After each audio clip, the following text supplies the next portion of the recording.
네, 2023년 1월 24일 이정훈입니다.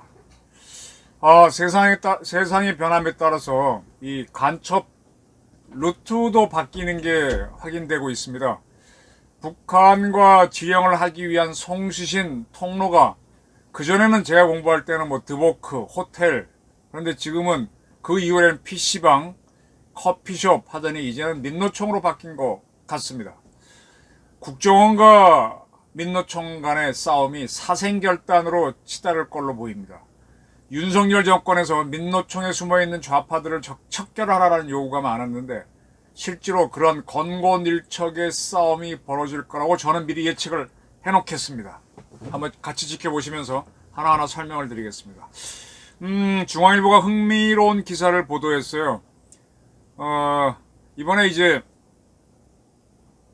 그 자주통일 민중연대인가 하는 간첩 사건을 수사하면서 자통과 직접 관련이 없는 걸로 보이는 민노총 기관에 대해서 국가정보원이 압수수색을 했습니다.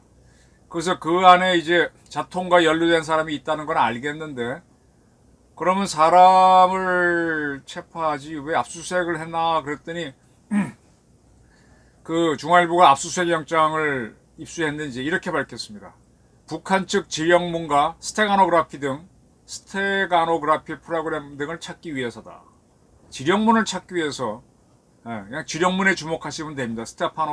스테가노그라피는 조금 어려운데 뭐 결국 지령문입니다. 그걸 찾기 위해서다. 그게 뭐지? 하나씩 설명을 드릴게요. 중앙일보 보도를 토대로. 이거는 이제 1990년대 대한민국을 출입했던 리광진이라고, 이거 분명히 가명이죠. 북한 공작원이 90년 이후로는 이제 한국 사회, 그때는 주사파가 클 때니까 뭐 부여 간첩이나 뭐 울산 부부 간첩처럼 직파 간첩이 있었지만은 직파를 하게 되면은 오히려 이쪽 좌파들이 뿌라치러 보고 신고를 하니까 해외에서 만나는 걸로 많아졌죠.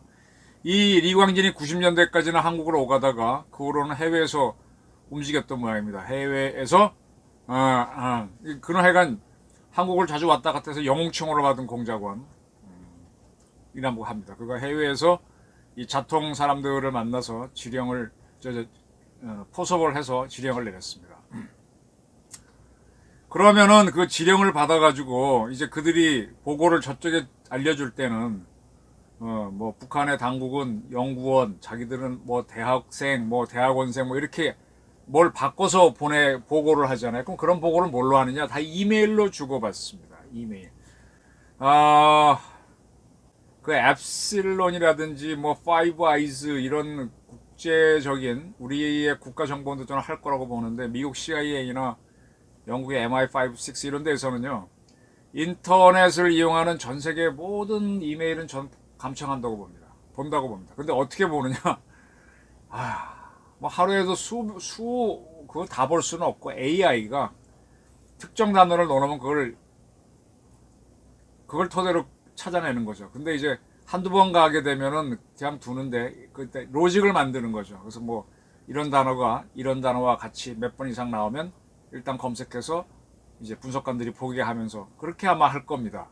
요거는 지금 그 대장동 게이트가 드러나게 된 데는 우리나라의 FIU라고 금융분석원이라고 있죠. 거기에서 여러분들도 다 금융거래를 하실 때 1,000만 원 이상 거래하게 되면 AI가 다 걸러내죠. 뭐 1,000만 원, 그리고 그 이제 되게 문자로 누구한테 보냈습니다. 은행에서 그렇게 이렇게 오는데 그게 그겁니다. 그 다음에 이제 그 중에 특히 금액이 많은 것들은 AI가 다시 걸러주고, 그 다음에 이상한 거는 FIU가 수사당국에 알려줘서 수사를 할 수 있도록 하죠. 대장동 문제도 FIU가 처음부터 그 화천대유과 천화동인에서 많은 거래가 있어서 알려줌으로 해서 했는데 수사당국이 문재인 정권 때니까 안 했던 거죠. 그러다가 터져나온 겁니다. 마찬가지로 이제 정보기관들도 전 세계 오고 가는 그 이메일, 뭐 미국의 그 Gmail 같은 경우는 뭐 감청이 안 된다 그러는데 글쎄 그것도 미국의 정보기관이 또 할 겁니다. 네. 그래서 인터넷을 이용한 통신은 다 도감청을 한다고 보시면 맞을 거고요. 그 다음에 해외로 주고받는 해외 통화나 이런 것도 다 본다고 보면 맞을 겁니다. 그래서 왜 하는가 하면 이렇게 공작기관들이 이 통신망으로 주고받잖아요. 자기네끼리 과거에는 자기네끼리 통신망을 공유했습니다. 그래서 무전 단파로 따다다닥 또또또또또 이렇게 치면은 여기 내 발전기로 이거 쏴주면은 저게 저쪽 가서 받아갖고 그걸 암호로 풀어서 했는데 요즘은 그렇게는 안 하죠. 근데 그게 좀 더 발전해가지고 또 치는 동안에 우리 쪽에 있는 정보기관에 이 전파가 날아가는 걸 잡고 덮쳐서 잡으니까 그 후로는 어떻게 바뀌는가 하면 또 치는데 이때는 보내는 게 아니에요. 내 메모리 안에 다 집어넣었다가 한 번에 땅 발사합니다. 그래서 그때 보게 되면 그때는 안기부 직원들이지. 한국에서 뭔가 샥 날아가는 전파가 많은데 순식간에 날아가니까 뭐 어디 서울 어디라는 걸 알겠는데 그 특정 지역을 못 찾겠다 이거죠. 그리고 딱 어딘지 알아도 가보면은 이미 떠났죠. 또 치고 있을 동안에 가서 덮치면 되는데. 예, 그렇게 하다가 이제 그것도 이제 점점 이쪽에 방공망이 방청망이 강화되면서 잘 찾게 되니까 그리고 이제 그러고 나서 이제 국제적인 통신망이 발달하니까 이제 국제 전화를 이용하고 국제적인 팩스를 합니다. 80년대까지 한국 기업들이 해외 수출 많이 하고 하니까 그 팩스란 게 있었잖아요.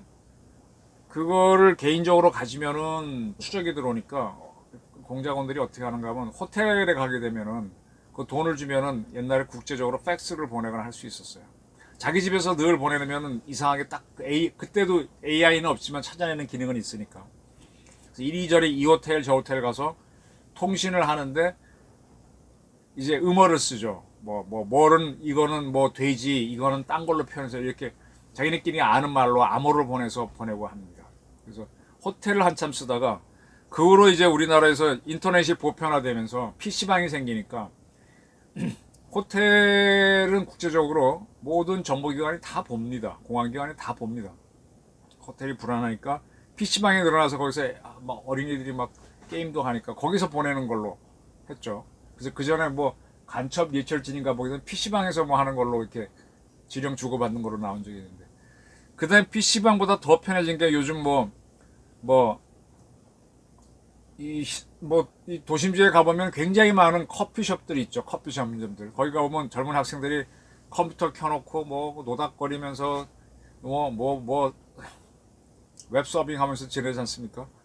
그런 데서 이제 그 통신망을 이용하는 거죠. 한국의 아주 발달한 통신망을 이용해서 자기네끼리 음어를 넣어서 탁 쏘고 가면은 나중에 그걸 알고 쫓아와도 그 커피숍에서 누군지 알 수가 없잖아요. 나중에 뭐 카드로 거래된 거 다 뒤져봐도 어떤 사람이 쐈는지 알 수가 없잖아요. 그렇게 해왔는데 그것도 이제 어지간히 추적이 되는 모양이에요. 그러니까 이들이 지금 어디서 했느냐? 민노총에서 했다라는 겁니다. 민노총. 이거는 왜 이랬지? 저 개인적으로는 북한이나 이쪽 간첩주의들도 루틴해졌고 편하게 갔구나라는 생각도 더불어 이 정도였어? 민노총이 철옹성이었나? 이런 생각이 듭니다.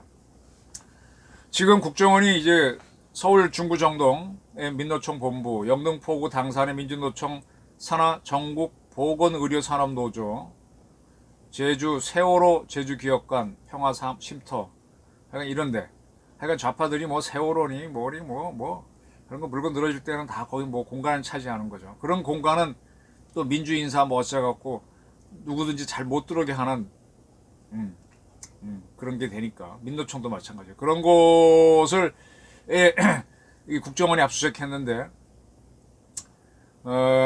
그 중에서도 특정인들 딱 이제 안 거죠. 그래서 민노총 조직국장, 보건의료노조 조직실장, 민노총 산하 금속노조 부위원장, 제주평화쉼터 대표 이런 사람들이 사용한 뭐 컴퓨터 이런 거를 찾아 들어간 것 같아요.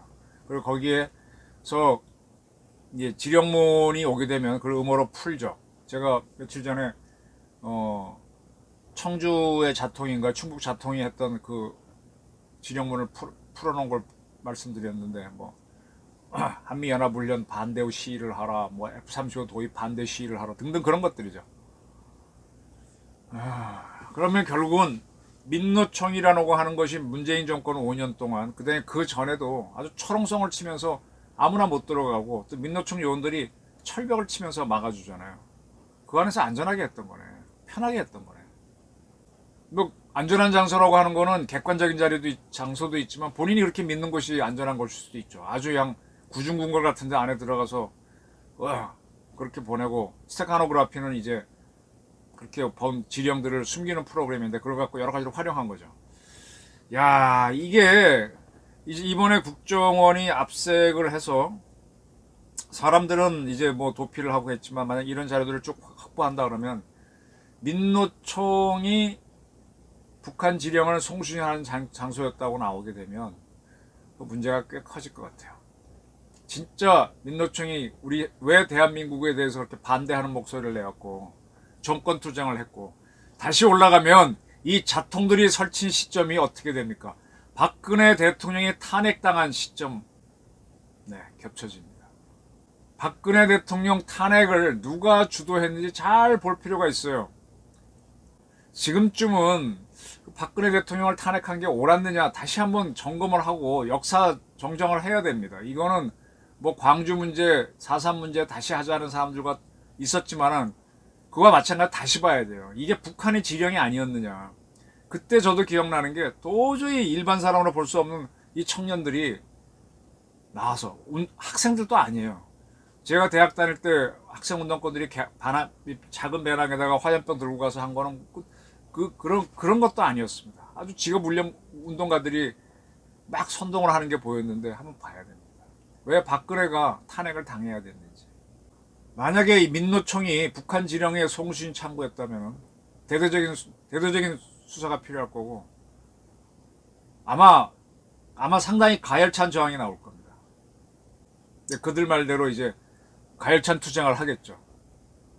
근데 북한 지령이 나오고 수사가 확대되면 뭐 극단적인 투쟁까지도 나오겠죠. 여기에 민주당이 얼마나 편승하냐. 지금 이제 수사가 들어가고 되면 이재명 씨가 그 아바타 역할을 해야 되는데 지금 계속 걸려들고 가고 있고, 지금 이재명 씨가 이번 토요일 날 검찰 출두하면은 뭐 자기는 혼자 변호사 한 명 대동하고 가겠다 그러는데, 이 개딸을 비롯한 많은 사람들은 거의 집결하자 그러잖아요. 이 개딸들의 정체가 굉장히 궁금하잖아요. 응? 딸이라 그랬는데 딸들이 쓰는 문장 같지도 않고, 또 뭐 저도 유튜브를 하면서 제 중심의 의견을 밝히는데 거기에 댓글 다는 거 보게 되면은 약간 특이한 문장들도 늘 있고, 북한의 사이버 공작이 의심되는 부분들이 많죠. 그래서 건곤일척의 싸움이 벌어집니다. 과거 박근혜 정부 때 이석기 통진당 수사를 할 때 강창희 국회의장이 뭐 일부러, 그 양반도 군인 출신이니까 그렇게는 일부러는 안 했겠지만 결과적으로 이석기를 보호하는 조치를 취했는데, 뭐 이번에도 그럴 수도 있고 여러 가지로 지켜봐야 됩니다. 야, 이게 민노총 사무실이 북한과 통신하는 루트였다. 그러면은 이게 제대로 수사가 되면은 6.25 전쟁 전에 남노당이 무너지는, 그래서 박헌영이 입으로 도망가고 그 세력들이 나중에 뭐 4.3 사건 일으키고 여순 사건 일으켜서 숙군까지 가면서 좌파를 거의 솎아내고, 그리고 우리 6.25 전쟁을 당할 때 헷갈리지 않고 싸우게 되는, 그와 비슷한 상황이 벌어질 수도 있겠다. 이게 제대로 들어가게 되면은 북한이 큰 타격을 입고 와해될 수도 있겠다는 생각이 듭니다. 국정원이 수사를 일단 감을 잡았으니까 지령문을 구하기 위해서 노조를 압색한 걸로 보이는데 이게 사실이다. 건건일척의 싸움이 벌어질 거라고 저는 봅니다. 한번 민노총과 국정원, 국가정보원이 문재인 정권 5년 내내 참 천대받았는데 제 역할을 할지, 왜 문재인 정권이 대공수사권을 경찰로 보내기 위해서 저렇게 했는지. 아니, 문재인이라는 사람이나 그런 사람들이 검찰 전문가라면 나도 그건 이해하는데 전문가도 아니에요. 그리고 뭐 몇 사람들이 막 떠드는 친구들을, 옛날에 저랑 같이 경찰 수사권 정리하자고 할 때 같이 공부하던 사람들인데 그 친구들이 완전히 이상한 방향으로 가버렸어. 그렇게 된 거는, 그렇게 저렇게 갑자기 다른 의견을 내세우고 한 거는 뭐가 뒤에서 이렇게 하라고 뻔뿌질한 거죠. 문재인 정권이 갑자기 집권하자마자 탈핵정책을 밀어붙이고 뭔 개혁이다, 권력기관 개편이다, 국개발이다 만들어갖고 국정원 개혁발전위원회 국정원 막 엉망으로 만들고 갑자기 다 들어갔잖아요. 왜 그랬을까요? 어디서 누가 지령을 보낸 게 아닐까 늘 의심했는데 그 답이 어쩌고 나올지도 모릅니다. 국정원의 수사 한번 지켜보시죠. 네, 경청해 주셔서 감사합니다.